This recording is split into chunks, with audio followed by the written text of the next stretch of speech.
Bom dia, irmãos. Bom dia. Vocês estão me ouvindo bem? Irmãos, abram a Bíblia de vocês em Romanos, capítulo 5, a partir do primeiro versículo. Romanos, capítulo 5, a partir do verso 1.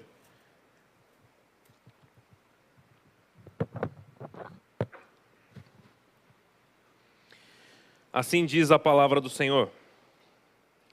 Tendo sido, pois, justificados pela fé, temos paz com Deus por nosso Senhor Jesus Cristo, por meio de quem obtivemos acesso pela fé a esta graça na qual agora estamos firmes.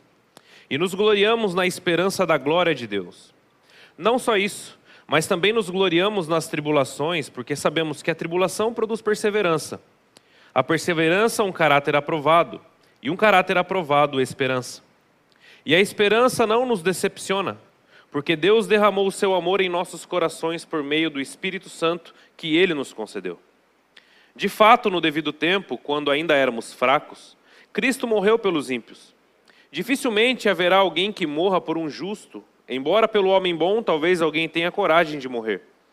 Mas Deus demonstra seu amor por nós.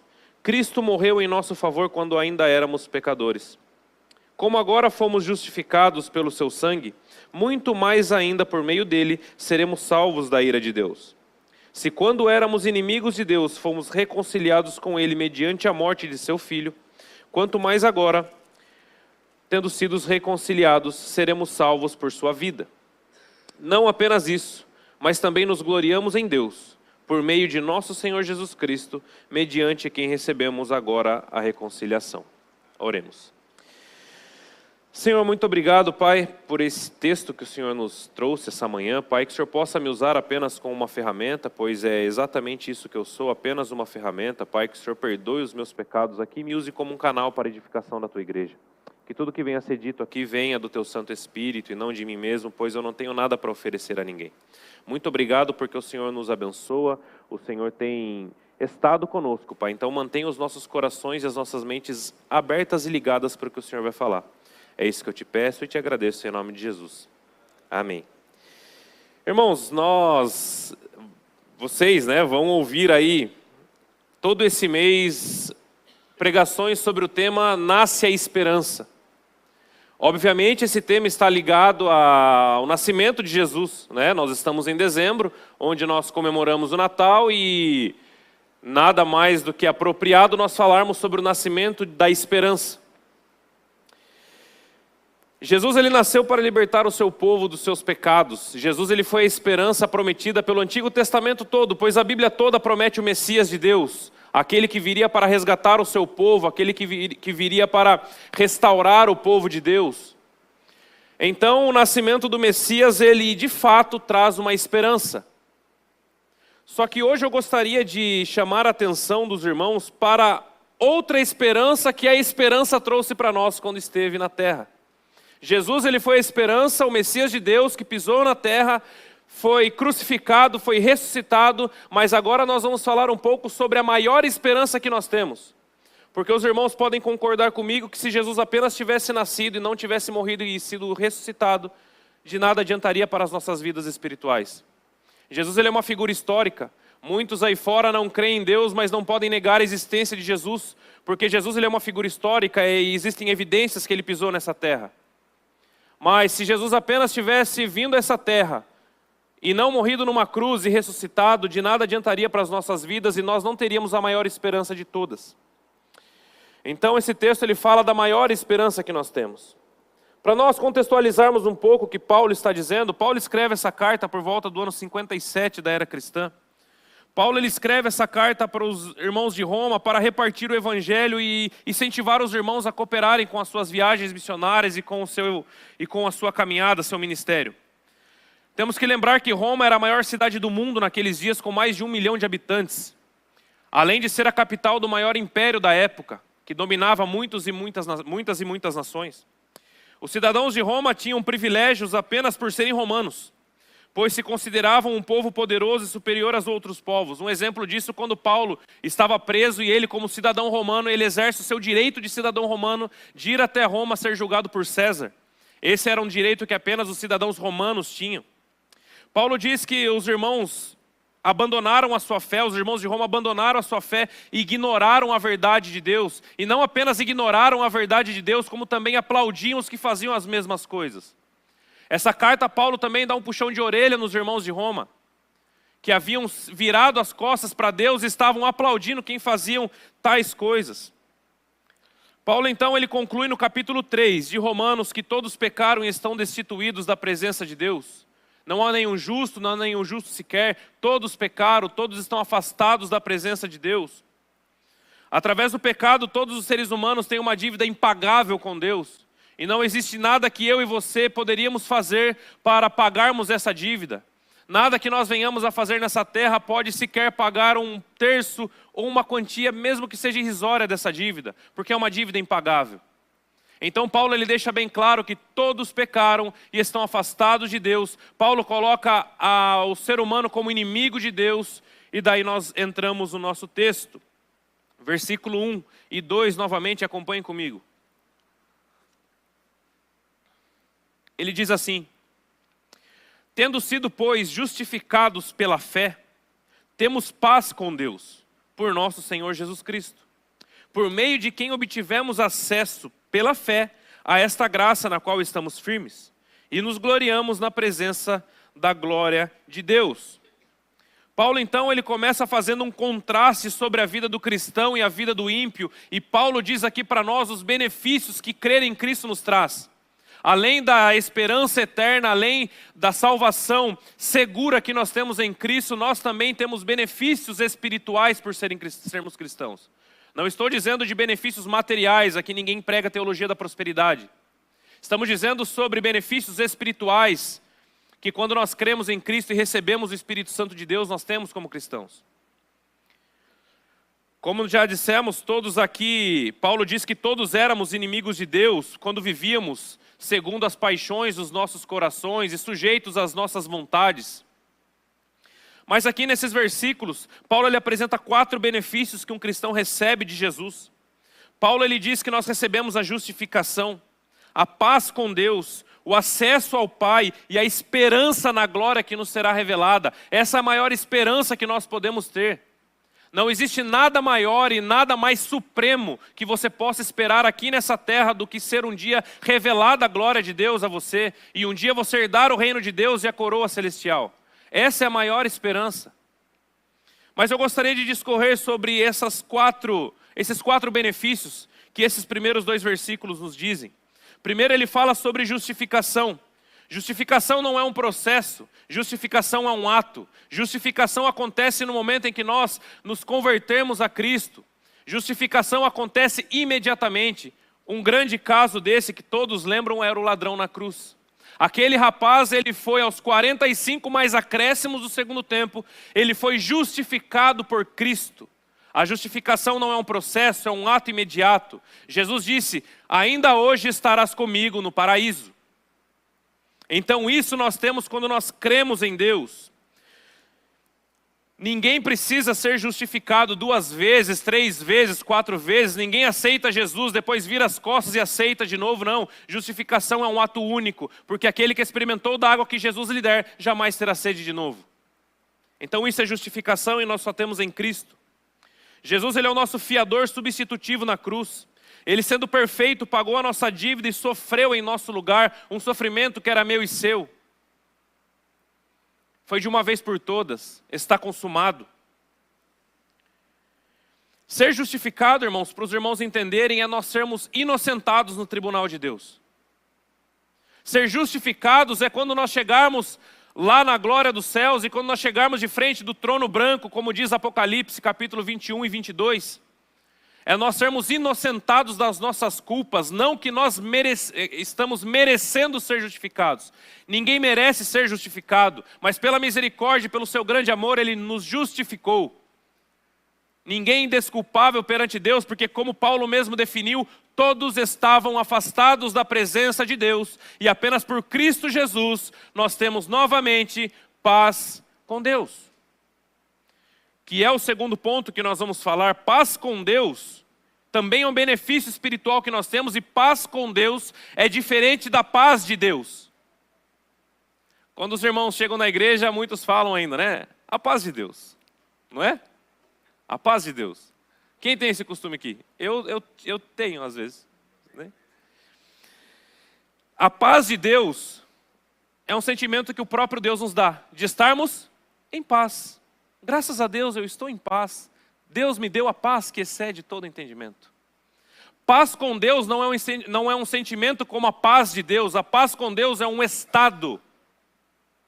Através da justificação em Cristo nós temos paz com Deus. É um estado de paz do homem com Deus, daquele que era inimigo de Deus e hoje é chamado filho de Deus. É um estado. E nós só teremos paz com Deus através de Cristo Jesus, que nos justificou na cruz. O terceiro ponto é acesso ao Pai. Antes de Cristo ser o nosso fiador, o Antigo Testamento conta isso, apenas o sumo sacerdote, descendente de Arão, uma vez por ano, poderia entrar num local chamado Santo dos Santos, onde ficava a Arca da Aliança no Templo de Salomão. Todos aqui já leram isso na Bíblia, correto? Apenas numa data marcada e pessoas especificamente escolhidas a dedo poderiam entrar no Santo dos Santos. Se alguém que não fosse um sumo sacerdote descendente de Arão, da linhagem de Arão, entrasse ali no Santo dos Santos, seria aniquilado pela glória de Deus e pelo poder de Deus. Seria fulminado instantaneamente.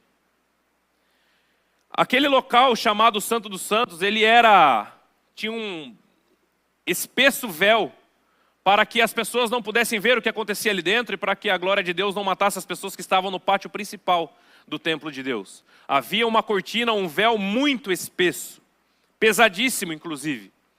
E a Bíblia diz que quando Jesus disse está consumado, foi tudo feito, está pago, a Bíblia diz que o véu do templo ele se rasgou de cima para baixo. Esse é o detalhe. Não foi de baixo para cima para que alguém pudesse dizer, olha, alguém foi ali, conseguiu rasgar e puxaram e rasgaram o véu. Não, aquele véu espesso e pesadíssimo foi rasgado de cima para baixo, indicando que nós temos acesso livre ao Pai, não sendo descendentes de Arão, somos sumos sacerdotes para isso, mas todos nós, através de Cristo, hoje temos acesso livre ao Pai. Hoje você pode orar a Deus no seu íntimo, que Deus te ouve e te atende, se for da vontade dEle. Hoje você pode ter intimidade com Deus e um relacionamento com Deus, porque Cristo nos abriu o caminho novamente que estava fechado. Esse é um benefício que é apenas em Cristo. Cristo ele é o único caminho. Muitas vezes as pessoas me perguntam, mas por que o cristianismo é superior a todas as outras religiões? Só existe Deus verdadeiro? Sim, só existe um Deus verdadeiro. Só existe uma religião verdadeira, que é o cristianismo. Isso não é intolerância religiosa, é apenas reafirmar o que o próprio Cristo disse. Eu sou o caminho, a verdade e a vida. Não sou um dos caminhos, uma das verdades e uma das vidas. Ele é o único caminho. Ele é o único caminho. Não há Deus, não há outro Deus, a não ser o nosso Deus. Por isso nós estamos no caminho correto, porque o próprio Cristo se intitulou como o próprio caminho. E nos leva de volta ao Pai. E a quarta é a esperança na glória que nos será revelada. Nós estamos falando de esperança. E essa esperança é a esperança mais magnífica e fantástica que nós podemos esperar. Quem aqui, antes de deitar, nunca imaginou o céu? Quem aqui já fez isso? Levanta a mão, só para saber se não é só eu. Ah, que bom, eu achei que será que é só eu? Quando você imagina o céu e, Senhor, que privilégio será quando nós estivermos face a face. Que privilégio será quando nós estivermos aí com o Senhor, onde não existirá dor, lágrima, choro, tristeza, estaremos em plena felicidade e alegria para sempre, porque é eterno. É a maior esperança que nós podemos ter. Paulo diz que se nós perdemos essa esperança, somos os mais miseráveis dos homens. Aqui nessa terra nada vale tão a pena como esperarmos a glória dos céus. Nada. Nem dinheiro, nem bens materiais, nem família. Nada vale a pena como esperar que o nosso Pai, o Pai das luzes, volte para nos buscar. Continuando no texto, irmãos, versículo 3 ao 5, depois de nós falarmos sobre aí alguns benefícios espirituais, diz assim o versículo 3 ao 5. Como se fosse pouco, ele diz: não só isso, mas também nos gloriamos nas tribulações, porque sabemos que a tribulação produz perseverança. A perseverança, um caráter aprovado, e um caráter aprovado, esperança. E a esperança não nos decepciona, porque Deus derramou o seu amor em nossos corações por meio do Espírito Santo que Ele nos concedeu. Paulo também ele começa a falar da sua caminhada, ele diz que ele se gloria nas tribulações, e é isso que nós devemos fazer. Paulo, que passou por muitas tribulações em muitos cantos onde passou, ele diz que se gloriava nas suas tribulações. Não parava primeiramente para reclamar a Deus o porquê aquilo estava acontecendo, mas ele se gloriava nas tribulações. E ele diz o porquê que ele se gloriava. Porque a tribulação ela produz perseverança, a perseverança um caráter aprovado, e o caráter aprovado esperança. Tudo que você passa nessa vida tem um propósito específico. Tudo que Deus permite na sua vida, Ele permite por um propósito específico. Mesmo que esteja doendo, Ele tem um propósito naquilo. Creia, Ele tem um propósito naquilo. Paulo ainda diz que essa esperança verdadeira não nos decepciona. Sabe o que ele está querendo dizer aqui? Que a vida do crente é segura. Sabe o que ele está querendo dizer aqui? Que nós não seremos decepcionados, porque a salvação ela é garantida pelo Espírito Santo de Deus, que Ele concedeu a cada um daqueles que creem em Jesus. Sabe qual é a garantia que você realmente é salvo? Quando você sente o Espírito Santo queimar dentro de você. Quando você sente aquela intimidade com Deus. Essa é a maior evidência de alguém que é salvo.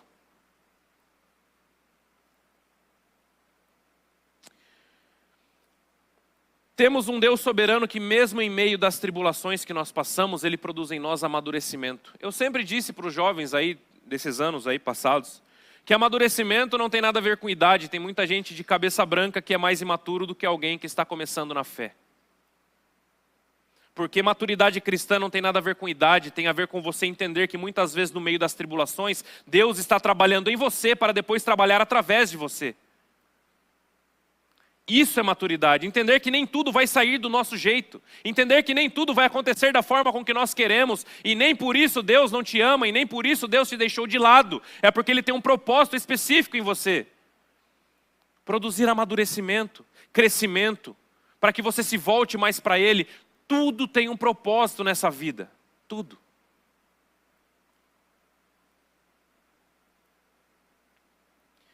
Versículo 6 a 8. Continua dizendo assim: de fato, no devido tempo, quando ainda éramos fracos, Cristo morreu pelos ímpios. Dificilmente haverá alguém que morra por um justo. Embora pelo homem bom, talvez alguém tenha coragem de morrer. Mas Deus demonstra seu amor por nós. Cristo morreu em nosso favor quando ainda éramos pecadores. Paulo diz que Cristo morreu por você e por mim, quando nós éramos inimigos dele. Paulo não está dizendo que Cristo fez um favor a nós em agradecimento porque nós o amávamos e morreu numa cruz, poxa, gratos porque nós amávamos Ele, não.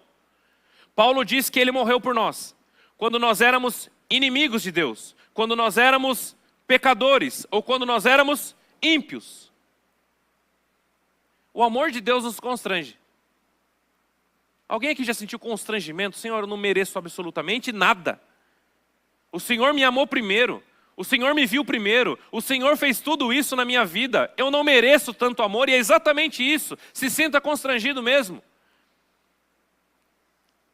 Jesus não morreu por nós porque Ele viu bondade em nós. Jesus não morreu por nós porque nós éramos tão bons, a ponto dele falar, quer saber, acho que eu vou morrer por esse pessoal aí, porque eles não merecem ir para o inferno, não. A Bíblia diz que todos nós merecemos o castigo de Deus. A Bíblia diz que as misericórdias de Deus é o único ponto para nós, todos nós, não sermos consumidos pela ira de Deus. Porque graças a Deus a misericórdia dele é maior do que a ira. Porque nenhum de nós é merecedor. Nenhum de nós tem absolutamente nada para oferecer a Deus. E mesmo assim Ele pagou um preço que era seu e que era meu, porque Ele morreu por nós quando ainda éramos pecadores. Cristo morreu por nós quando nós éramos zombadores, caluniadores, contrários à verdade. E daí Paulo diz, quem faria isso? Olha que amor, olha que privilégio, é o maior amor do mundo. Quem faria isso? Daí Paulo, ele consigo mesmo, ele diz, olha, talvez por alguém justo, alguém pudesse arriscar a vida aí e morrer por alguém que é bom. Mas mesmo assim é difícil. Irmãos, para os pais aqui, quem aqui daria a vida pelo seu filho? Quem é pai sabe. Agora, você daria a sua vida por um inimigo seu? Você daria a sua vida por um assassino? Você daria a vida por alguém que é reprovável na sociedade, com atitudes e crimes que você jamais pensou em fazer e nunca irá fazer? Você daria a sua vida? Seja sincero. Daria? Não, né? Foi exatamente isso que Cristo fez. Morreu por um monte de pessoas aqui que não valiam nada. E Ele nos devolveu o valor. Então o amor de Cristo, ele é surpreendente. Ele é constrangedor e Ele é um amor que não existe comparação. Não foi o que você fez que chamou a atenção dele. Foi Ele que veio ao seu encontro e te salvou. Ninguém obrigou Jesus a fazer aquilo, foi de forma voluntária. Você já parou para pensar que ninguém matou Jesus na cruz? Não foi Caifás, não foi Pilatos, não foi o povo que gritava crucifica, crucifica e crucifica. A Bíblia diz em Isaías 53 que Deus esmagou Jesus na cruz por causa de você e de mim. Deus esmagou Jesus na cruz. Deus deu o seu único filho para pagar uma coisa que nós jamais pagaríamos por conta própria. E Jesus, desde o seu nascimento, sabia que o seu final seria a cruz. Ele sempre veio alertando os discípulos. Está chegando a hora que o Filho do Homem será entregue na mão dos pecadores. Ele já sabia. Pois aquela morte, aquela ressurreição teve que acontecer. Era um propósito de Deus desde antes da eternidade. Jesus não foi um plano B de Deus. Jesus não foi alguém que, quando Deus viu Adão e Eva pecando, falou: olha, Jesus, você tem que sair do banco de reservas agora, vai lá, resolve o jogo pra gente, porque eles pecaram. Eu não esperava que Adão e Eva fossem pecar. Não. Deus é onisciente, Ele já sabia que Adão e Eva iam pecar. E Deus já tinha traçado um plano do Messias, o seu Filho unigênito, vir para salvar o seu povo. Jesus já estava prometido desde antes da fundação do mundo. E ninguém o matou na cruz, ele foi por forma voluntária. Todos lembram quando foram prender Jesus e Pedro faz o quê? Tira a espada, corta a orelha do soldado. Pedro, corta a orelha do soldado. E o que acontece? O que Jesus diz? Vamos lá. Pedro, calma, Pedro. Você não sabe que se eu estalar um dedo assim, legiões de anjos vêm para me acudir, ou para me salvar, ou para, enfim, para resolver a minha situação aqui? Ou seja, ele estava dizendo que se ele fizesse assim, uma legião de anjos desceria do céu naquele exato momento para livrá-lo daquilo. Ou seja, ele passou aquilo de forma voluntária, porque ele quis. Porque era a única forma de satisfazer a justiça de Deus e para que hoje eu e você tivéssemos livre acesso ao Pai. Ele pagou um preço que era seu e meu, ele subiu numa cruz que era sua e que era minha. Versículo 9 ao 11, para nós caminharmos para o final, diz assim: como agora fomos justificados por seu sangue, muito mais ainda, por meio dele, seremos salvos da ira de Deus.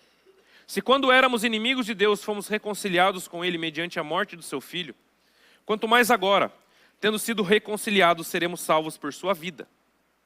Não apenas isso, mas também nos gloriamos em Deus, por meio do nosso Senhor Jesus Cristo, mediante quem recebemos agora a reconciliação.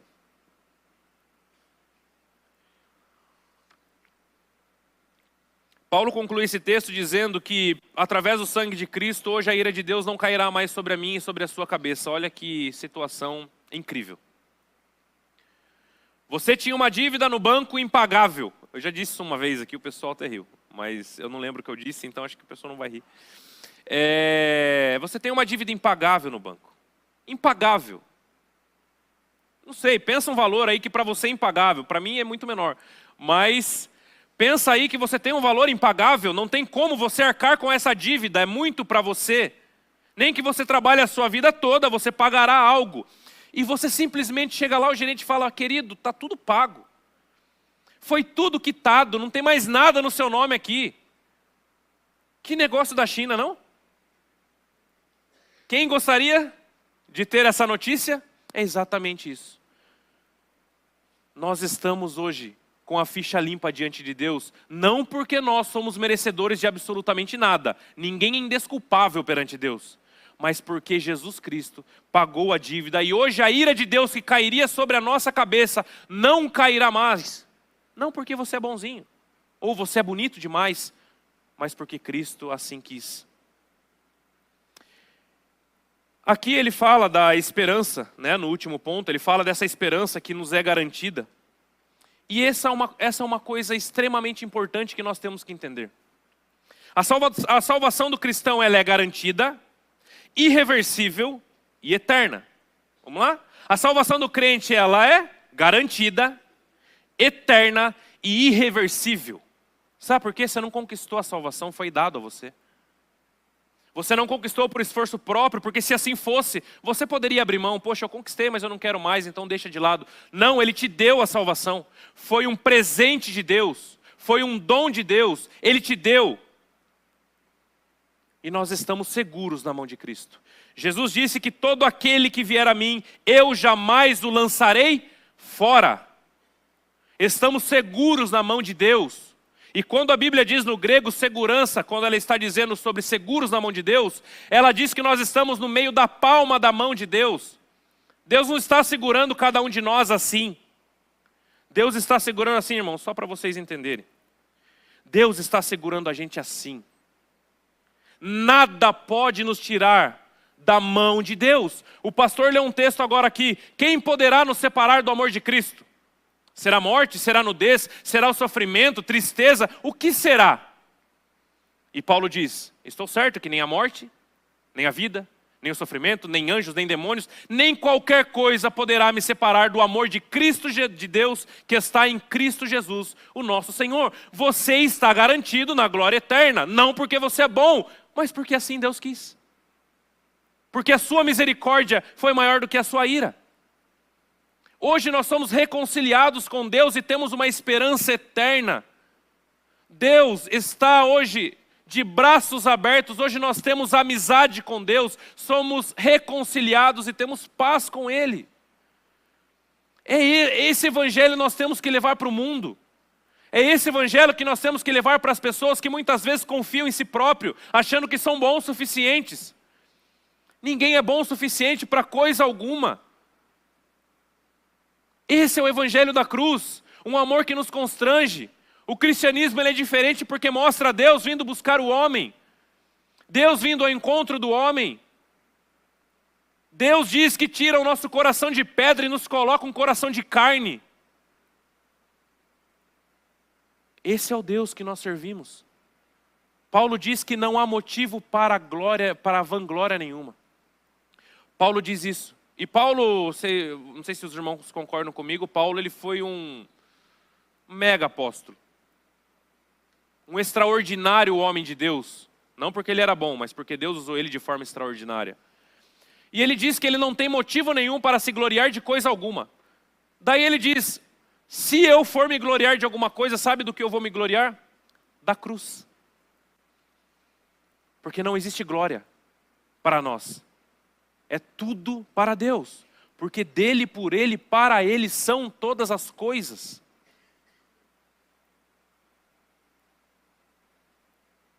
Efésios 2:10 diz que, porque somos criação de Deus realizada em Cristo Jesus, para fazermos boas obras, as quais preparou antes para nós praticarmos. E tem um propósito pela qual você foi salvo. Você não foi salvo para ficar no sofá da sua casa. Você não foi salvo para viver uma vida de qualquer jeito. Você não foi salvo para viver uma vida libertina da forma com que você bem entende, ainda assim dizer que está tudo certo. Não, a liberdade em Cristo não produz em nós libertinagem. A liberdade em Cristo nos mostra que nós somos libertos da escravidão do pecado e hoje nós temos um propósito de vida, que é praticar boas obras que o próprio Deus preparou para nós praticarmos. Nem o bem que nós fazemos vem de nós mesmos, mas vem de Cristo que preparou tudo para nós. E nos usa como ferramentas. E nos usa como boca dele aí fora para pregar o evangelho. E tem um louvor que eu gosto muito que diz: somos os teus pés andando em toda parte. Somos tuas mãos curando e abençoando. Somos teus olhos, a procura dos aflitos, é exatamente isso. Por isso somos um corpo, cada um é um membro com uma função diferente, com os dons diferentes, porque o próprio Deus, que é o cabeça, Jesus Cristo é o cabeça, assim faz. Então nós não podemos jamais pensar, bom, se a salvação é garantida, eu estou dentro da festa celestial, das bodas do Cordeiro, então nada tira isso de mim, então eu vou sentar no sofá da minha casa, eu vou esperar a morte chegar e está tudo certo, eu não preciso fazer absolutamente nada. É exatamente o que estava acontecendo em Jerusalém quando Tiago escreve, a fé sem obras é morta. Os irmãos estavam dizendo, olha, eu já estou em Cristo mesmo, então está tudo certo, não preciso de absolutamente mais nada. Irmãos, entenda uma coisa, graça é o contrário de merecimento e não de esforço. Graça é o contrário de merecimento, não de esforço. Por isso a Bíblia, dia após dia, nós lemos ela nos orientando a fazermos coisas. Porque Deus preparou boas obras para nós praticarmos. Foi por isso que você foi salvo. Foi por isso. Para que através de você mais pessoas possam reconhecer isso. Certa vez Spurgeon ele disse que ele comparava a nós, cristãos, como um mendigo. Que encontrou um local onde tinha pão, água, um banho quentinho, roupas limpas. E a nossa única função é ir na rua chamar mais mendigos para vir e achar o que nós também encontramos. Essa é a nossa função. Mostrar onde tem a paz que excede todo entendimento e mostrar a maior esperança que nós possamos ter. A maior esperança não é na mega da virada. Tem muita gente já maluca com isso. A maior esperança não é essa. A maior esperança não é se todos os seus planos aqui nessa terra vai dar certo. A maior esperança não deve ser essa. Porque se seus planos mirrarem, você vai ser frustrado e muitas vezes vai entrar em depressão. A maior esperança que nós temos que ter, como Paulo diz, termos os olhos fitos no autor e consumador da nossa fé, Jesus Cristo que nos salva. Jesus certa vez disse que eu sou a água da vida. Aquele que bebe desta água, ou seja, aquele que experimenta de mim, jamais terá sede outra vez. Jamais terá sede outra vez. Em 2 Coríntios 5,17, o mesmo Paulo diz, se alguém está em Cristo é uma nova criatura. As coisas velhas já se passaram, tudo se fez novo. Novo. Somos salvos para viver como uma nova criatura, para vivermos diferentes. Novos pensamentos, nova fala, novos comportamentos, porque nós somos novas criaturas feitos em Cristo Jesus. Por isso não existe a possibilidade de alguém aceitar a Cristo verdadeiramente e continuar vivendo a sua vida como vivia antes. Aonde Cristo passa, Ele transforma. Se você até hoje diz que crê em Cristo e nada mudou na sua vida, repense se você realmente creu em Cristo. Porque Ele transforma tudo de dentro para fora. Ele muda qualquer situação. Ele nos faz de novo. E apenas a nova criação entrará na glória dos céus.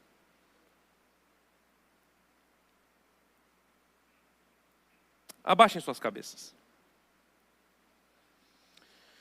Hoje nós falamos sobre a maior esperança que nós podemos ter nessa terra.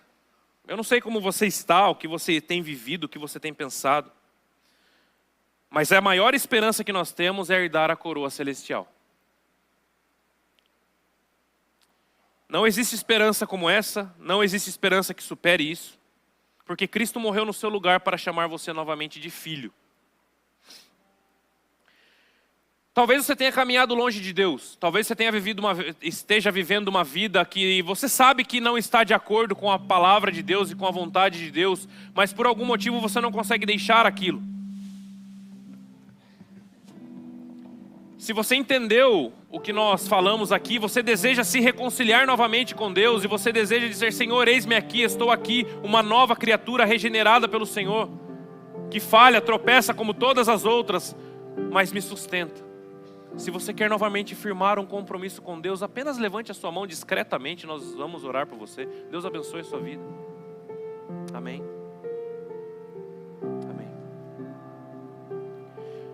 E agora eu digo para aqueles que nunca experimentaram da água da vida. Eu não sei se todos aqui são crentes. Se todos aqui são crentes, amém por isso.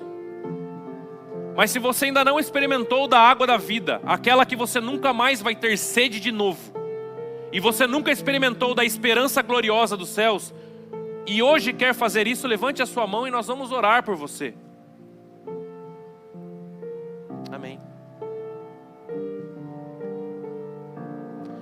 Senhor nosso Deus, nós te agradecemos, Pai, por tudo que o Senhor é na nossa vida, por tudo que o Senhor fez. Te agradecemos porque o Senhor nos devolveu visão, o Senhor nos devolveu valor, e o Senhor coloca em nossos corações a gloriosa esperança de um dia morarmos com o Senhor na Nova Jerusalém. Peço que o Senhor esteja abençoando cada um dos irmãos que estão aqui, cada família representada. Que o Senhor esteja abençoando a Igreja Batista Central de Sorocaba, juntamente com o pastor, sua família e todos aqueles que lideram essa igreja. Que o Senhor possa estar abençoando cada um deles para que o Teu Evangelho continue sendo pregado. Para que pessoas possam ouvir o Evangelho da cruz e pessoas possam se converter ao Senhor, Pai. Que o Senhor possa estar abençoando cada um dos meus irmãos aqui, que possam reafirmar o compromisso que tem com o Senhor e deixar os seus pecados de lado, Pai. Que nós possamos ter renúncia. Que nós não venhamos viver uma vida no comodismo, Pai. Muito obrigado, Pai, por tudo que o Senhor tem feito. Obrigado por tudo que eu vivi nesta igreja nesses anos, Pai. E que o Senhor agora possa também continuar nos abençoando no propósito que o Senhor tem para nós. E que o Senhor possa fortalecer a Igreja Batista Central. E que aqui continue sendo uma agência de salvação para o Teu povo. É isso que eu te peço e te agradeço em nome de Jesus. Amém. Deus abençoe.